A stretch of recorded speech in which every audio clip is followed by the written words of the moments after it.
If this is the last video I record in 2025, I just want to extend a happy holidays and Merry Christmas to you all. It was a pleasure to produce all these videos, talk about the weather with you every morning. It's a ton of fun trying to figure out where this pattern is going, what are the main impacts. We're going to have to do that here today, especially for California and portions of the Northeast with some active weather coming. We have atmospheric rivers to talk about in California. That's actually what we're looking at here.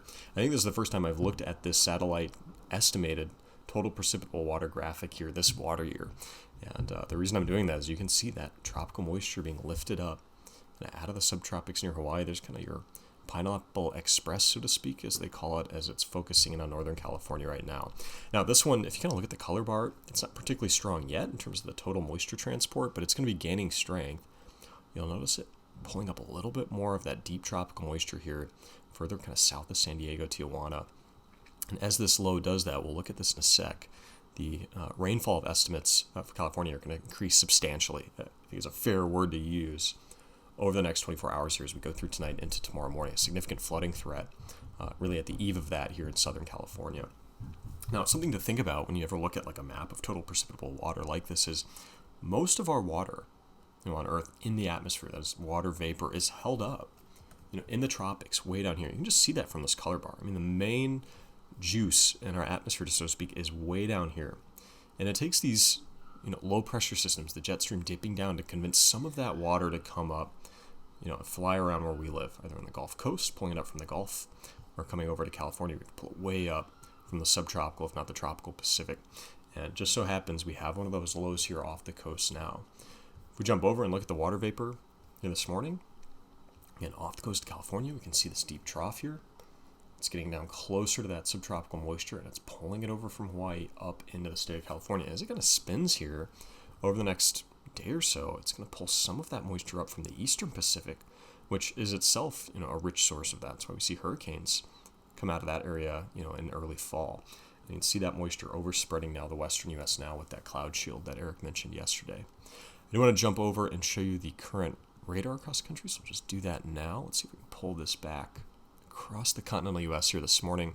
Pull up that radar view and see some precipitation already falling in Northern California, kind of the terminus of that initial weaker atmospheric river. But if you look way down here, my eyes are focused just south of California, that extra surge of moisture coming up more so from the eastern Pacific, which we saw, if anything, maybe a little bit more moisture coming up from this direction than there is from the stale moisture from the central subtropical Pacific.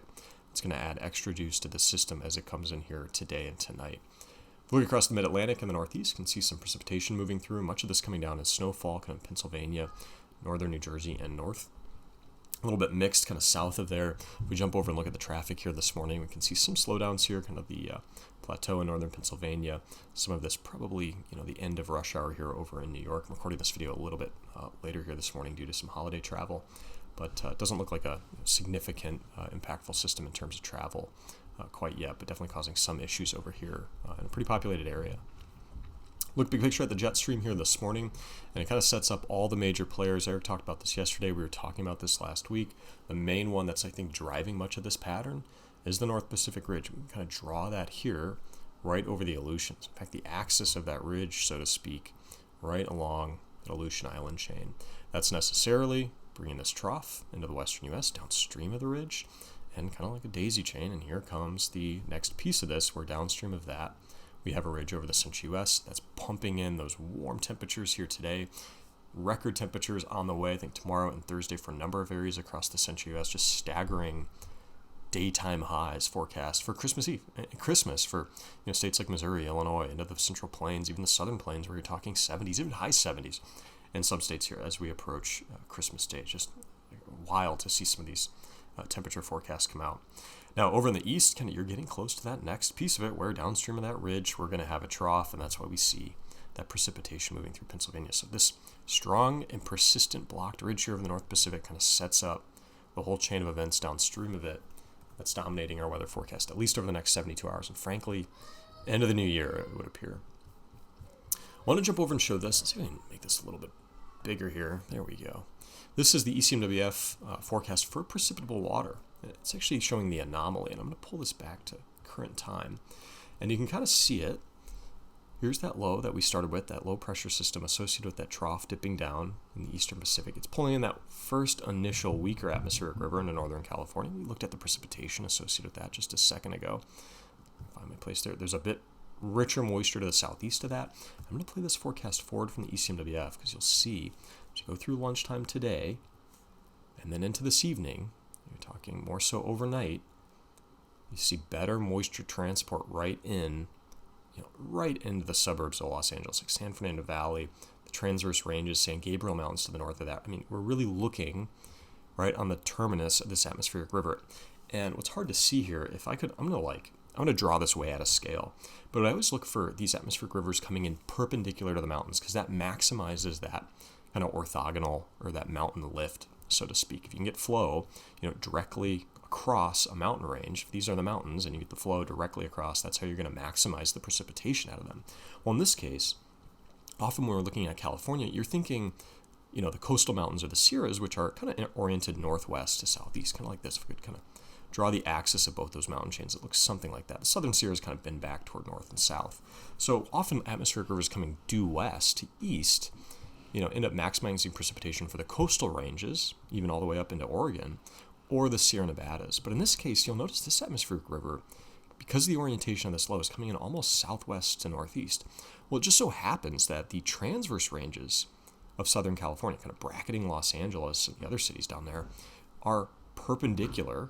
That's why they call them the transverse range, because they're this way rather than this way. And unfortunately, that sets up a really significant rainfall event over the next 48 hours for that specific local area there around Los Angeles. The result of that, to kind of put it all together, is that the WPC has put out a rare high risk warning for excessive rainfall as we go over the next 24 hours. This takes us actually all the way through, you can see, Christmas morning. It's really the next 48 hours here. A lot of this coming down tonight, unfortunately. We'll look at that forecast more specifically in just a second, but I do want to point out areas of the entire San Fernando Valley. It was over from Santa Barbara, like Simi Valley, Santa Clara, Burbank, Pasadena, over to San Bernardino, even areas to the east of that are under this high risk. And these have to be taken as seriously, almost as you would like a tornado warning. They are often deadly. Just to be blunt, like a high risk warning is often issued, and fatalities occur very frequently, after these are issued because of the severe flooding. So these are rare events. They should be taken seriously, and the flooding could be substantial overnight, and it's due to that kind of perpendicular atmospheric river that we talked about. If we jump over and look at the ECMWF forecast, I'm making this valid about 10 a.m. here. This is Pacific time today. See that rainfall, just after recording this video, still kind of focused on Northern California, just starting to see maybe some light showers associated with that second piece of this event in Southern California, but it's really, as we go further into tonight, that those winds pick up along the whole coastal range, whole coastal region of California, right now overspreading the entire coastal area. This is 10 p.m. Pacific. Overnight, that rain focusing in that area we talked about, kind of surrounding Los Angeles and Southern California. See the higher precipitation estimates along the coastal range and those transverse ranges now. Sierra Nevada snows pick up. This is early morning tomorrow, Christmas Eve, so about 4 a.m. And that continues perhaps most aggressively into tomorrow morning, about 10 a.m. Wednesday. Extremely heavy snowfall now coming down across the Sierras. Talking about even moderate showers moving through the Central Valley, the foothills at this point through much of coastal California still. High winds continuing along especially coastal areas in Northern California as well. Kind of trying to catch my breath, tracking all the hazards here. And now rain, all the way through tomorrow afternoon, spreading through San Diego, even into the lower Colorado River Valley, portions of Arizona, more weekly. And an impressive system that's ongoing through much of Christmas Eve into Christmas morning. We have another piece of this low that strengthens and swings back through Northern California Christmas Day, and that brings more rainfall to the central and northern part of the state, more snowfall, to the Sierra Nevadas, and another shot of rain, unfortunately, for that area that we're watching in Southern California. This next system may be a little bit weaker comparatively in terms of total rainfall amounts, and perhaps wind, just a little bit drier given the kind of initial surge of moisture here tonight into tomorrow morning. But this is going to be a long duration system. I'm now taking this forecast into Friday, Boxing Day. This is now 10 a.m. 26th. That low is still spinning kind of west of Eureka, California. Snow's still coming down the Sierras. We're still seeing rainfall through Southern California, albeit weaker, and finally waning as we go into Saturday as the system weakens and heads to the east. We'll talk about that in just a second here. An impressive event on the way for Southern California. If we look at some of the total precipitation estimates, for that quarter there, even before that next piece comes through Thursday. I mean, you're talking about 6 to 10 inches of rainfall in a mountainous area here that almost always results in substantial flooding in localized areas. But it wouldn't shock me if we go well over that. We could exceed 10 inches in some of the cases here in the mountainous areas here. And if we start to do that, you're talking about more potentially disastrous flooding in some of these corridors here, prompting that high risk from the WPC. Impressive rainfall amounts surrounding that. I mean, even up through the central coast of California, 4 to 6 inches. San Diego looking at almost an inch. You get into Northern California, the Sacramento Valley, you're exceeding 1.5 inches. Not quite sure if we'll get up above 1.5 inches in the San Joaquin Valley, but I think an inch is certainly at hand here as we go over the next kind of 24 to 48 hours. And then if I play this all the way through Thursday into Friday, kind of the end of this system we talked about, maybe by Saturday morning it's finished, increasing the estimates across the board. Now San Joaquin Valley looking at 2+ inches all the way through the Central Valley. San Francisco looking at 2 inches of rain or more at this point. And obviously the highest totals along those transverse ranges in Southern California. Again, I'm losing my breath trying to cover all the impacts of the state of California here. It's probably a lot of you want to see. Looking at those total snowfall forecasts, our color bar goes up to about 4 feet of snow, and we're going to go well over that in this case for the Sierras, especially through the end of the week as we get into Saturday morning, looking at maybe 4 to 6 inches of snow, maybe even beyond that in some localized areas along the crest here. But an impressive early snowfall event that's going to get us back, quite a bit closer to average. Certainly talking about a better situation more locally for the Sierras than we were just a week or two ago. We're a little bit concerned about the slow start to the year. Now, kind of big picture, I'm going to jump way ahead here, trying to find my place. If I show you I'm just going to spoil the snowfall forecast over the next 10 days quickly, but I wanted to highlight the western U.S. Despite this system focusing on California, maybe the mountains of Idaho, like Salmon River Mountains, that area. Not a fantastic snowfall event for the western U.S. outside of California. So a lot of those issues we talked about across the West not really being subtracted here with the system, save for the Sierras. Like, we're worried about the Colorado River Basin this winter. We're worried about the Southern Cascades. They've missed out on a lot, particularly in Oregon this winter. And that continues to be the case with the system focusing more so on the state of California here. Usually I get to this map much sooner, but there's so much to talk about just in the near term that I glossed it over. This is the all hazards map, some fog warnings here in the middle part of the country, those winter weather advisories out for the mid-Atlantic and the Northeast. We just looked at some of that precipitation coming down now.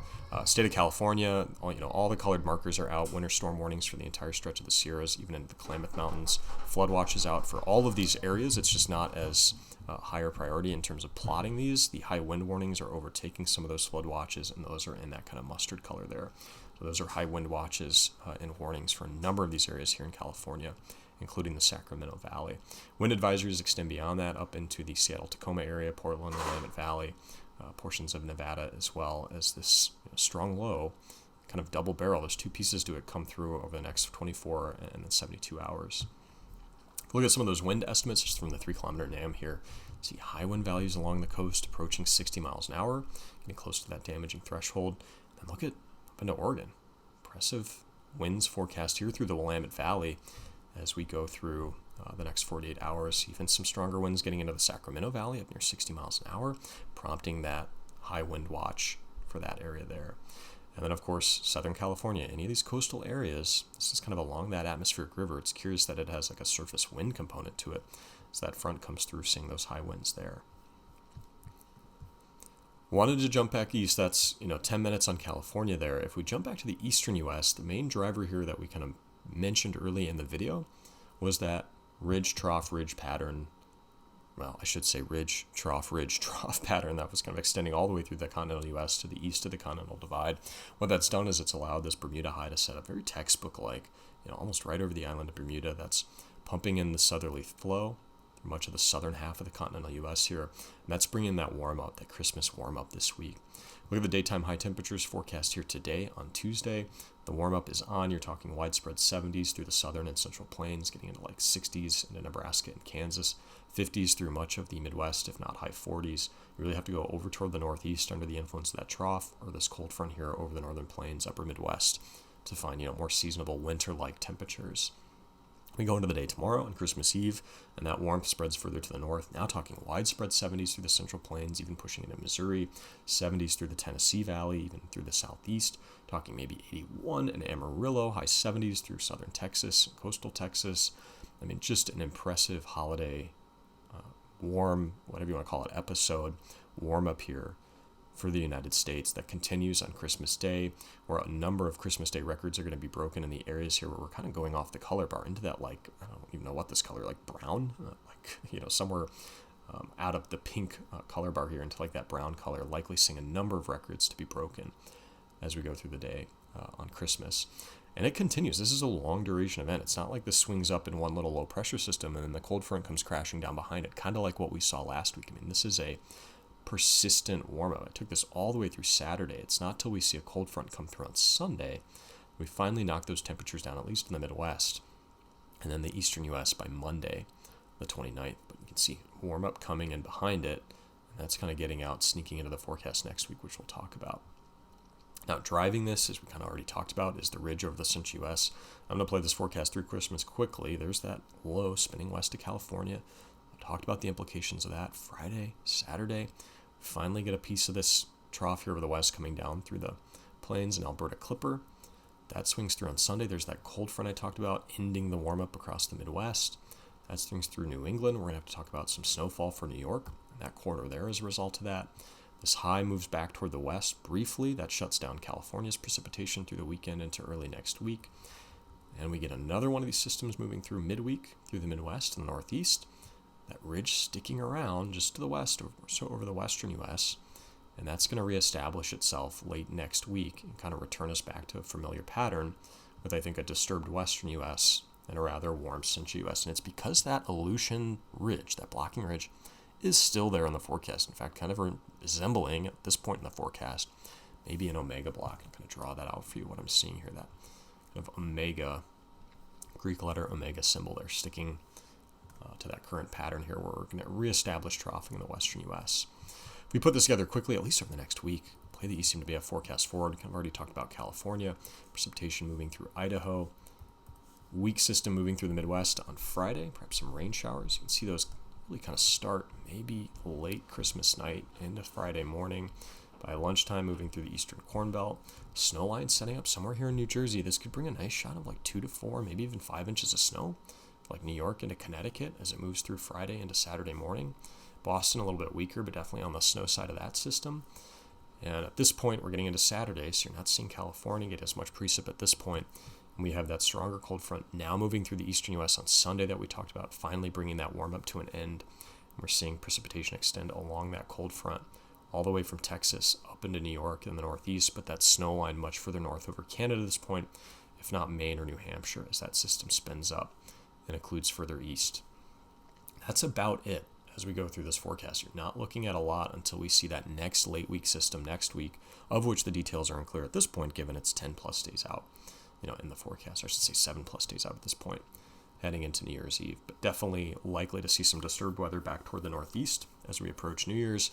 And the West, you can see it's slowly gearing up, where we might have more to talk about early in the new year. If we sum up that 10-day forecast, let's do the 7-day precip anomaly from the ECMWF. That shows you all that California precipitation, shows the southern Cascades missing out on that moisture, that corridor from that Alberta Clipper staying up into Canada, and the Northeast staying active even through the mid-Atlantic as those two systems move through. But much of the central U.S. and the Southeast staying dry. Eric talked about that yesterday. But if we move the precipitation forecast from the 4 to 10-day time range, so that excludes much of that atmospheric river event we talked about in California. Notice the west shifting back over drier next week, and the central and southeastern U.S. shifting over drier. It's really the corridor through Canada into the Northeast that stays wetter as we go into next week. I think if we go further out into the forecast, you'll see the west turn back on. You can kind of see that. If we look at the Climate Prediction Center, their forecast for 8 to 14 days, that's December 30th through the 5th of the new year, the west goes back over, likely wetter. The central U.S. goes back over, much warmer, with cooler weather staying along the western areas where there's precipitation, or the Northeast under the influence of that downstream trough with the ridge over the central U.S. So you kind of see us flipping back into this familiar mid to late December pattern, unfortunately. As long as that Pacific ridge stays around, my forecast is not going to change unless I see that ridge change. Speaking of that ridge changing, if I go looking for it, in the long-range forecasts, we look at these Hofmuller diagrams, it's very easy to see that ridge parked across the North Pacific, both back over the last week or so, if not the last 2 weeks, and out over the next 2 weeks, all the way out to January 7th. The only thing I'll mention regarding this ridge is there's this very, very slow retrograde, Eric mentioned this yesterday, to the west. What I mean by that is this ridge was centered, like 175 west, early in December. Now it's centered like at 180, so it's moving a degree every week. That's not very fast. It's extremely slow. And at that kind of pace, it's not going to get out of our hair in terms of affecting our pattern for another like 2 weeks. So you're talking mid to late January at this point if it continues to retrograde that slowly. But you can see a slight western movement to it in this forecast here and going back through time. What that does for early January, given it hasn't moved very much by then in the forecast, we still have a ridge across the west, likely producing rainfall there, likely producing a downstream ridge with warmth coming to the central U.S. and perhaps a downstream trough at times over the northeast, bringing more interesting weather to that quarter there. But obviously this forecast doesn't sound dissimilar from what we talked about last week. We don't see an obvious scenario that's going to break down that ridge anytime soon. I can go looking for it in the long-range ECMWF. Eric did this yesterday, and I can find something of that hint, but it's out into the middle weeks of January. So that's well kind of beyond our area of forecast confidence. And even then, I still see some semblances of that North Pacific block out that far. So don't see an obvious change of the forecast here. I'm not going to go too much into it just because I don't see a lot of change. There's not too much to talk about. Eric mentioned the BOM forecast, perhaps bringing the MJO back into the Indian Ocean. That would maybe kick things or stir things up a bit in the North Pacific. But the ECMWF extended forecast for the MJO doesn't show anything like that. So kind of a split scenario there from the forecast. That doesn't breed a lot of confidence in me here in late December. So we're still kind of waiting on this pattern. It's not my favorite kind of scenario to forecast, but until it changes, that's going to be the case. I'll leave it there today. If you're traveling here this week, obviously for the holidays, please stay safe. And if I don't talk to you before the end of the new year, thanks again for watching this year. And I look forward to doing this all again with you in 2026, where I'm confident there'll be plenty of weather and pattern changes to talk about. Thanks.